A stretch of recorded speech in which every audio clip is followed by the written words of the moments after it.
What's up, guys? Welcome to another episode of Comics Remixed.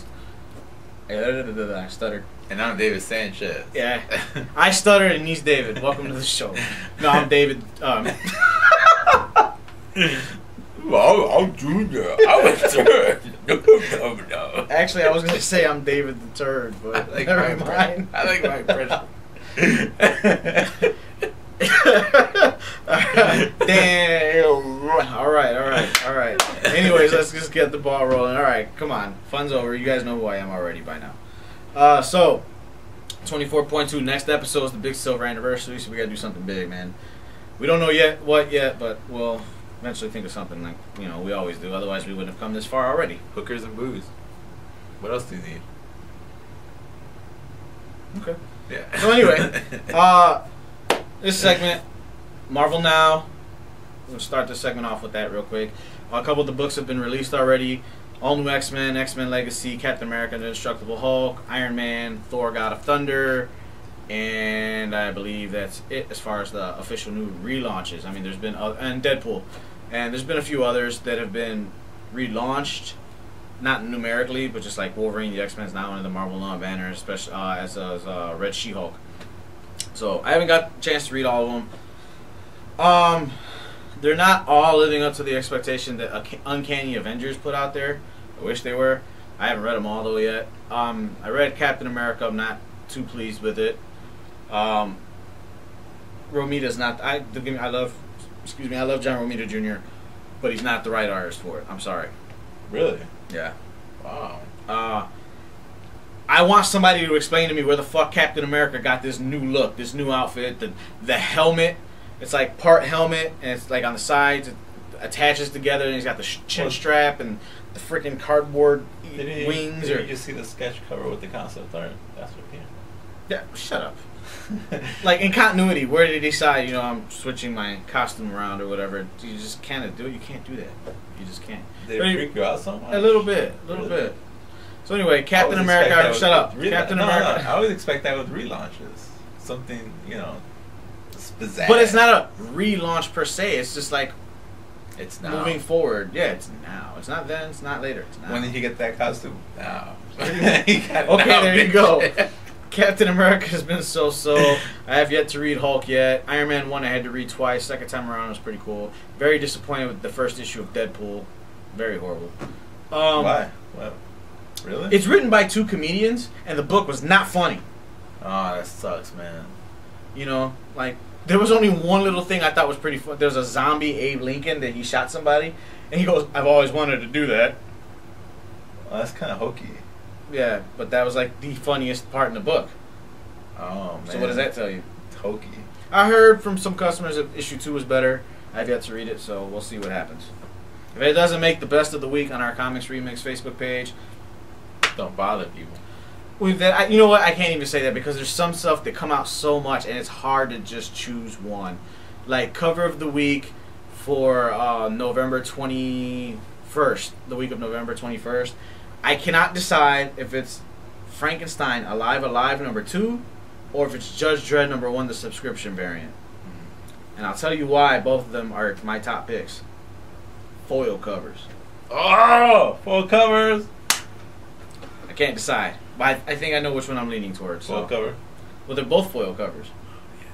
But one's more foil than the other. So really? I'll show you later. Oh, man. Oh, no. The hell with that. We'll show you now.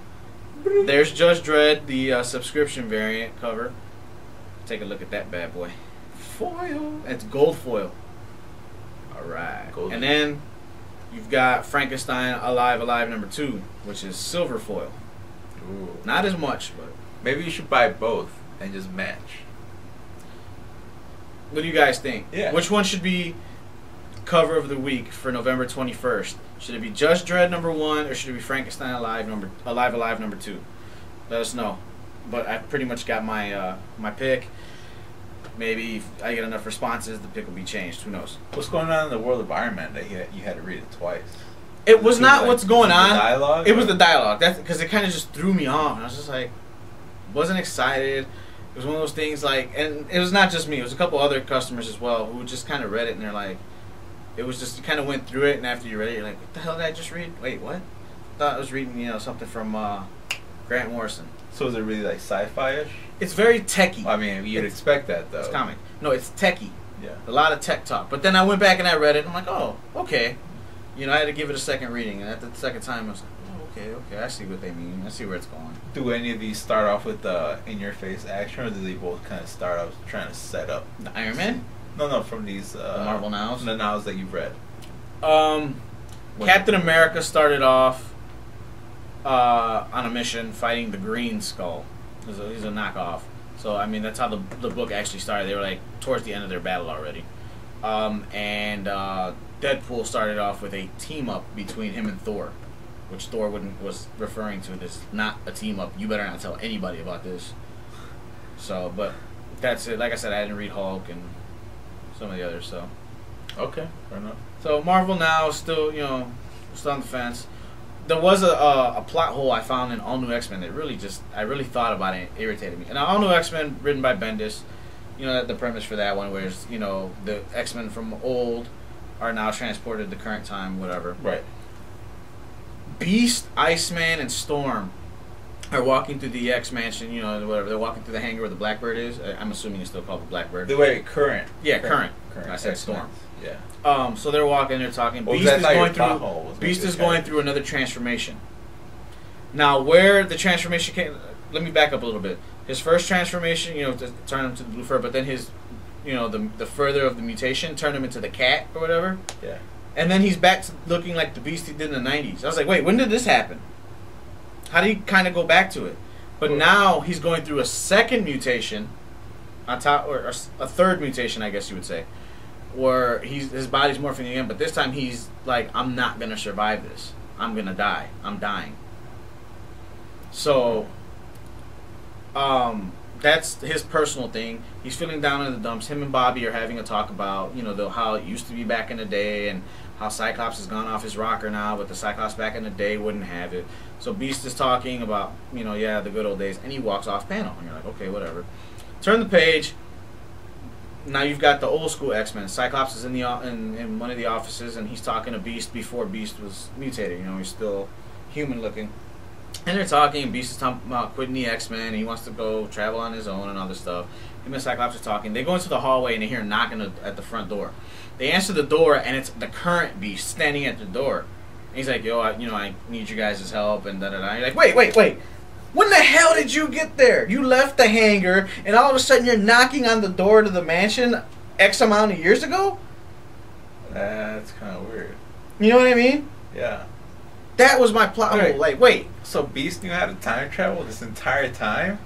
This entire time, he could have fucking time traveled and like punched Magneto in the face as a kid? He could have like bust a cap in Cyclops' head.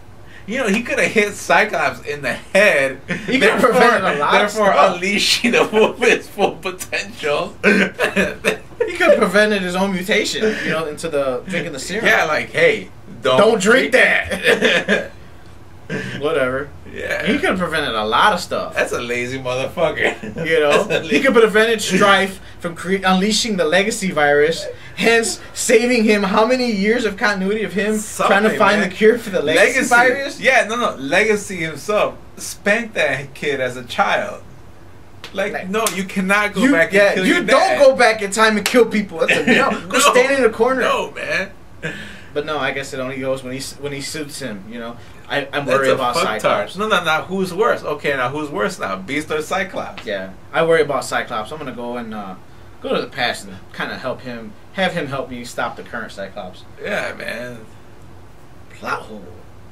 Anyway, Okay, going back to one of my pet peeves is trying to fill in a story with time travel. It only works with certain characters. It only works. It works with Time Cop, and it works with Cable and Bishop. Thank you. Yeah, if you have a time traveling character, or like Time Cop, if you could just split your way into a new dimension. If this character's introduced that way, you know, like from the get-go, he's a time traveler. That's how he's introduced, like Bishop and Cable. Yep. From the get, they came from the future. That's all they know. Body slide by one, and then Cable's like teleporting and shit, you know. But now everybody can do it. I want a time machine. Yeah, man. What the fuck? Where do we get those? Maybe they're on sale for Black Friday. I know. We Oh, missed that's out. where he got it. He got it at Target. Anyway, so that's the state of Marvel now. But heading into Marvel now, one of the characters that wasn't touched upon originally, they said, well, we're not touching it, we're leaving it alone. Spider-Man. But of course, it's BS, because in January, Spider-Man gets relaunched as the Amazing Spider-Man turns into the Superior Spider-Man with an all-new #1. And December 26th, you can go to the comic stores and find a copy of Amazing Spider-Man 700, which has a fucking price tag of $7.99. It's 104 pages. Oh.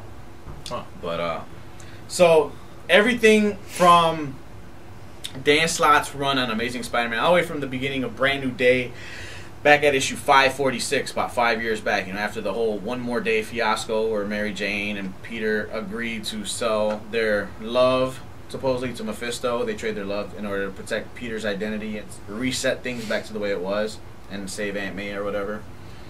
So supposedly everything's been building since then. How it's all going to tie in, they haven't revealed yet. Dan Slott has been on message boards and on Facebook and Twitter saying, hey, when 698 comes out, I'm going into hiding because people are going to come at me with pitchforks and torches, and people are going to hate what I'm doing to the character, but they just got to sit back and wait and see. And my question is, who approved it? I read 698. You glanced through 698, and I'm going to go ahead and warn you now. This episode contains spoilers, so if you have not read, well, it wasn't a tough read either. Well, no, but if you haven't read Amazing Spider-Man 698, just letting you know now, giving it away. So, are we doing plot holes? Plot hole, right? Spoilers. I just said that. I said plot holes. I just said we're doing spoilers. I'm sorry. I was really lost. Because I just saw the issue today, right before we started this episode. So my mind is kind of still in the in the WTF world. Yeah. Right. So it starts off with Spider-Man, being happy he's Spider-Man and enjoying his life and blah blah blah.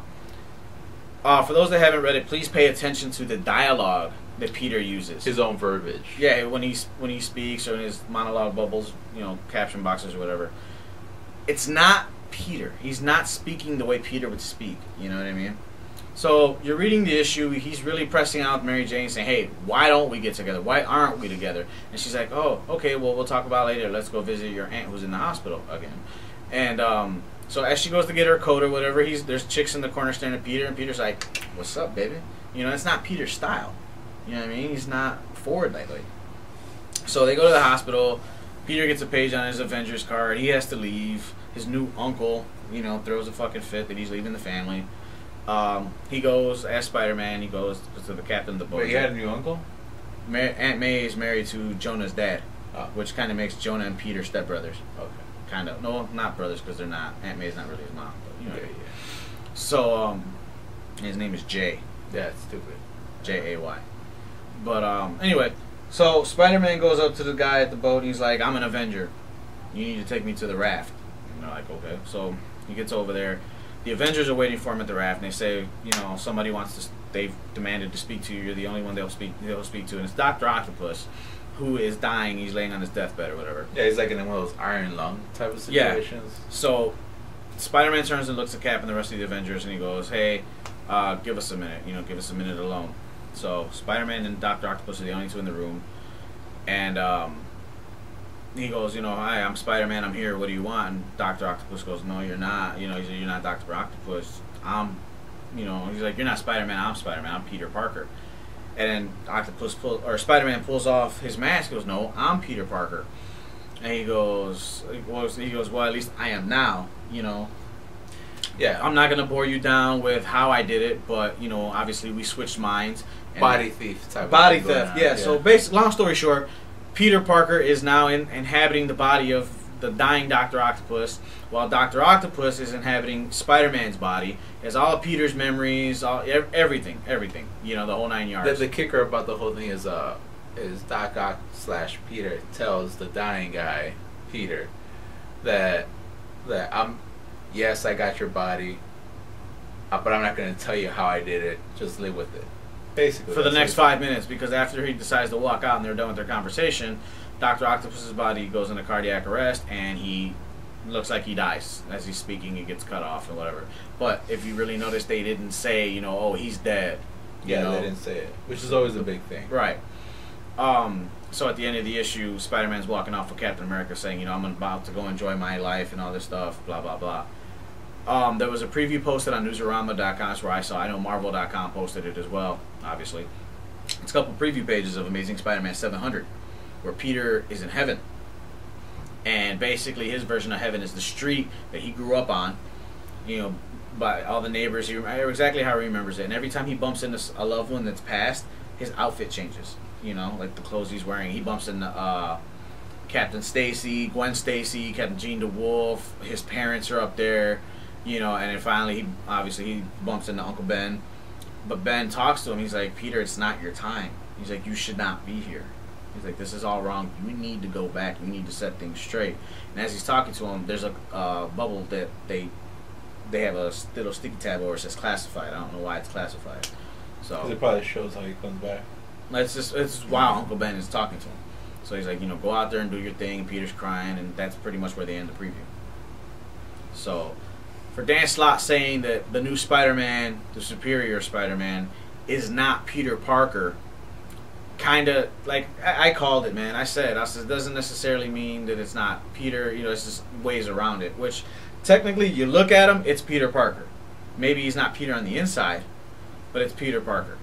Right. But it's a Peter Parker if he actually kind of like focused on his scientific self with his powers. Right, like best of both worlds, kind of. Yeah. I'm a nerdy scientist, but I'm young and I'm suave. I'm gonna take advantage of that. I'm gonna go ahead and. I see why he could be superior. It's almost like a Vulcan and a Romulan. Okay. Romulans they embrace their emotion, and the Vulcans they're more like focus. Like, I'm just gonna slice you in half. Right. Like, it's a chop right here. And that's kind of like the superior. Super nerdy comparison. What? Fuck you guys. That was nothing bad, man. It's got the best right there. Jeez. No, but seriously, that's in that way I can see superior. Couple of things I want to point out for the last few items that we mentioned. You got Beast. All of a sudden, I can time travel. You got Dr. Octopus, who's suddenly Spider-Man. These are very, very hard plots to dig out of. Yeah. As we've seen, there's always some history way has shown us that doing the thing where I'm gonna take your body, but I'm not gonna tell you how it happens, can really suck, man. Like, automatically, the first example I thought of was the whole Joseph and Magneto thing. That was not explained for the longest of time. Was it explained? I know Joseph was a clone. Yeah, but who made him? When did Magneto become a biochemist, or I don't know what kind of scientist creates clones? Sinister. Okay, all right, there you go. Believable. when was that? they couldn't write that in. Like, I'm a clone. Sinister created me. Bam. Done. That's it. That's it. Who knows? Now the real question though is, when did this change transpire? Yeah. He might not say how he did it, but just the question is when. You as a Spider-Man fan, can you think of any free time? The only thing I can think of is either maybe way back when they had Spider-Man going through the Gauntlet. There was a storyline called the Gauntlet where he was just facing all his deadly enemies, one right after the other, and the other time I can think of was currently the last couple story arcs ago, Ends of the Earth, where it was Dr. Octopus's basically last attempt to take over the world. Because he was dying. So do you know how that finished off? No, I haven't read. I honestly, you know me, I don't read my comics unless I have every single issue. I was missing a few. I have yet to go back and actually read them. I'm going to go back when I have time and read Amazing Spider-Man from the beginning of Brand New Day from 546 on the current. Yeah. I've started reading it at issue 692 when they did the 50th anniversary and they introduced Alpha, his sidekick or whatever, for 3 issues. Spider-Man? Don't ask.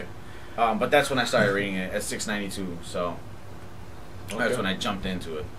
So I got to go back and reread them. But so, I mean, the question more is now when it happened, because in that issue he takes off his mask and he looks and he's got a scar on his face. He's like, oh, when did that happen? And he's like, oh, all right, it's, my battle with the Hobgoblin recently, which was the previous issue. So it shows it obviously was a while. It was before. It wasn't just in this issue that it happened. Okay, so I mean, We're being presented with a very classic story like I die, I go to heaven, I'm meeting all my loved ones, a la Superman, a la most other major characters that have died, and we're going to show them in heaven type of thing.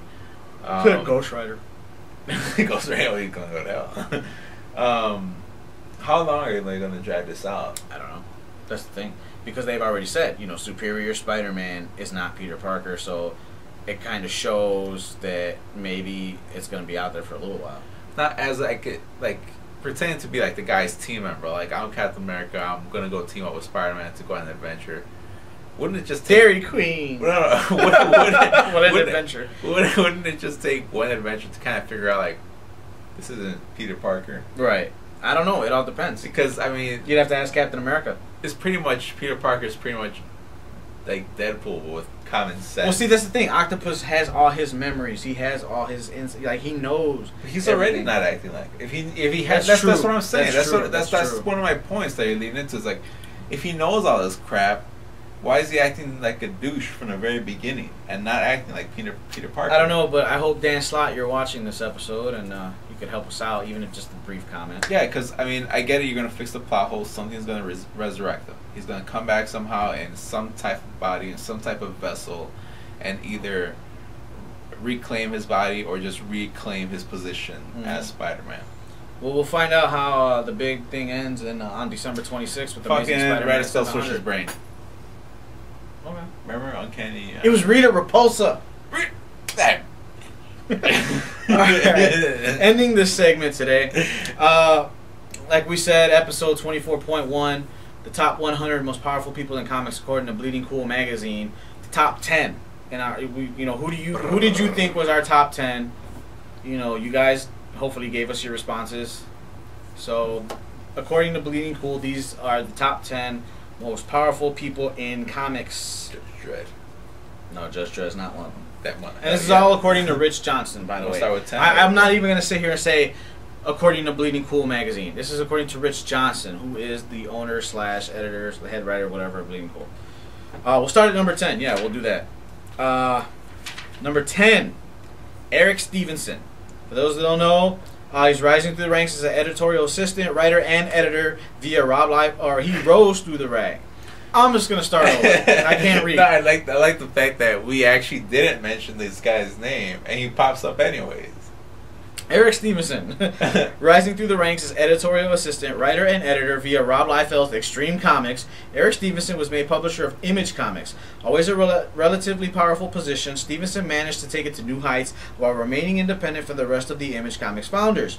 As a result, he has now placed himself as the most powerful cool hunter in the comic book industry. He has a track record in picking the right comic and by the right creator at the right time and seeing them blossom as a result. And he managed to pull mainstream comic creators from their Marvel and DC and offer them the ability to create great new comics to work on and profit from their success. I'm not going to keep reading. Don't. Just say, like, this is what they did. Right. I'm not keeping reading. Well, that's who Eric Stevenson is. He's number 10. Number 9 is Kevin Feige. Or Feige, I don't know how to say his name. But everybody knows him from the Marvel movies. Marvel Studios' big go-to guy for all their movies, beginning as an associate producer for the first X-Men film. His credits have built with each movie until Kevin became president of production at Marvel Studios. Number 8, Thomas Tull, founder, chairman, and CEO at Legendary Films. That's all you need to know. Yeah.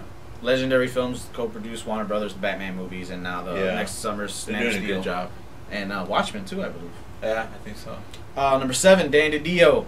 Everybody knows who Dan DiDio is, so I'm skipping it. Number 6, Brian Michael Bendis, who we just mentioned a lot. Mr. Plothole. Yeah. Number 5, Joe Quesada. Who what? I wouldn't expect that from Bendis to solve something with time traveling like that. Like, well, it's X-Men though. It's kind of. I know, but after so much time with the Avengers, it's like, why do something like that? Number 5, Joe Quesada. Everybody knows Joe Quesada. My personal opinion, I like Joe Quesada. We've met Joe Quesada a couple times throughout, way before we had the show when we were still fanboys. I don't think Marvel's been the same since he took over. Yes, I'm all for change, but make it positive. Like, it doesn't have that impact that it used to back in the day. Whether it's all him or not, I don't know, but I just noticed the change once he came head of power. No, I have a difference of opinion. Like, I like what he did with Marvel. To a point. I do too. I'm not bashing it completely. It's just some things are whatever. Number 4, Jeff Johns. Everybody knows Jeff Johns, current writer of Batman. Or no, I'm sorry, that's Scott Snyder. Current writer of Justice League. That's what I meant to say. Number 3, Robert Kirkman. Yeah. Skip it. Number 2, Isaac Perlmutter. I don't know who that is. He may have lucked, and this is number 2, y'all. He may have lucked into the comics business by owning a toy company that Marvel wanted, then spinning their eventual bankruptcy deal to pay him in a title and stock that put him in charge. But he took that position and ran with it to the hills. He was the principal figure behind Marvel Studios deciding to make their own movies rather than just farm out of the licenses. And when he finally relented and allowed Disney to buy Marvel, he ended up with $1 billion in his bank account. At which point, many at his age would have been happy to put their feet up. Oh, that's who that is? Still doesn't mean shit to me. Oh, he mostly just kind of like says cow. Perlmutter is the richest man working in comics, and his financial whims have direct and lasting impact on influence on the comics that Marvel produce and the people who produce them. Oh, and he's packing at all times. You know? Yeah. Number 1, the most powerful person in comics today, Jim Lee. Can you believe that shit? Jim Lee. Now, I don't have a problem with Jim Lee, but I don't see how he's the most powerful person working in comics. Yeah. I don't see it. Got a freaking thing. Everybody knows Jim Lee. Let's just put it that way. Everybody knows Jim Lee. And the article ends with saying next year's position depends upon how the new Superman title sells. So you're gonna base this guy's number 1 for all his past achievements, but next year's position depends on the one book. Yeah. Does that make sense to you? No, that's a very douchey way to sell it. So those are the top 10 according to Bleeding Cool magazine. You agree, disagree? Let us know. We'll be back next episode with our silver anniversary, episode 25. Where we've got to find something badass to do for this episode. Maybe a special guest. Maybe doing it in a different location. I don't know, something. You guys got any ideas? Please let us know. Nothing stupid, like I know a lot of you guys are gonna comment on our Facebook on. Well, we love you anyway. So until next time, you got any closing words? I don't like these bars. What's the point of these bars? To get the autographs. They're also running a contest. If you can get all 100 autographs, you win over $2,000 worth of trades and stuff like this. Yeah. Yeah, you'll see it. It's a contest to get the signatures. So great way to plug. Anyways, for Comics Remixed episode 24.2, I'm Junior the Turd, representing Big Dog Inc. Support your local comic guys, man. Legend of Oz, Wicked West, Critter, Ursa Minor, the list goes on. Congratulations to Challengers Comics in Chicago for being named Chicago's #1 comic shop. So what? Congratulations. Yep.